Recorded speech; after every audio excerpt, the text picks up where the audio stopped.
Hi, welcome to the Culinary Cam YouTube channel, and we are going to play with our food. We're going to make some beurre noisette Rice Krispie treats. We're going to cut them into little tiny cubes and create a Rubik's Cube shape and paint them with food dye.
So there you have our brown butter Rubik's Cube Rice Krispie treats. You can either do your plain Rice Krispie treats with a little bit of brown butter to give it just a little bit extra oomph, or you can play with your food and get a little bit creative with some food dye and some tiny cubes and putting it together. Even though it wasn't quite what he wanted, it was a lot of fun, and I could see doing this for a kid's birthday party. It's a little bit sticky, but cleanup is not too bad. So kitchen flops are a way of life. If you are pushing the envelope and doing something really fun or not quite usual, you might have a kitchen fail.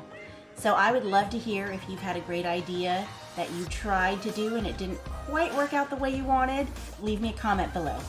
If you like this video, please click like and definitely hit that notification and subscribe button so you don't miss any of our upcoming videos. I'm going to link to some of my flops below. Let me tell you that tomato and sweet don't really go together, and neither do gingerbread and mushroom, but maybe you knew that.